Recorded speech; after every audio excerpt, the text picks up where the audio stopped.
Hi, I'm Barb Eichinger from Guilford, New Hampshire. I would like to know how the candidates feel about gambling, specifically private sector gambling. I mean, the state now has a monopoly on gambling, and I would like to know if they would support private sector gambling where the money stays with the private sector. Thank you, Barbara. And by the way, she's the #1 bidder on the poker chip set back there. Kevin, to you.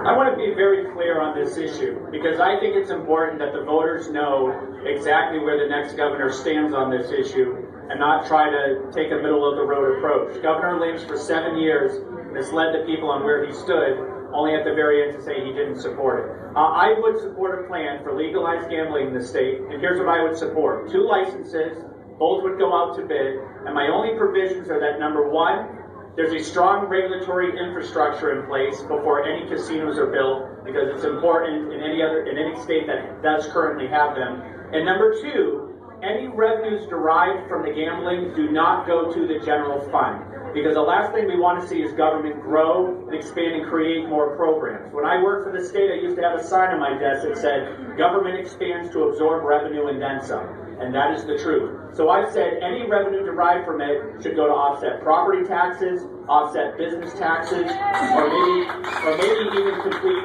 part of the widening of I-93. But to your point on the private sector gambling, I think the less money the state takes from it, the better, because they are a private enterprise and they should be allowed to keep as much of that money as possible in order for them to be well and to be successful. So I hope that's a clear answer on that subject for you. Okay, thank you, Kevin, and Ovide, to you. Thank you very much.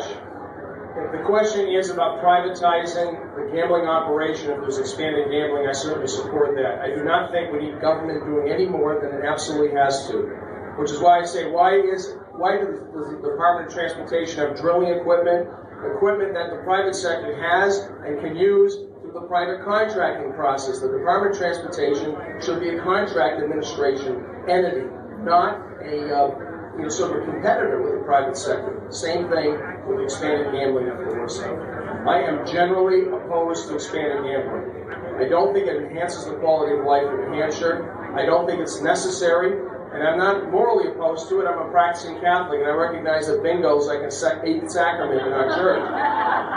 But I would say this: if the legislature comes forward with a proposal for one place, one time, and that's Rockingham, I'd entertain it. But that revenue needs to be tied to some lowering of taxes or perhaps to enhance the targeted aid formula we have for education. It cannot be used to grow the size of government, to fund government. But one place, one time, and then if that works, if that comes forward and works, we look at another place. But one place, one time, and it has to be Rockingham. And that's the extent of my commitment on the gambling issue. I am generally opposed, however. I'm not going to be an advocate for expanding gambling. Thank you.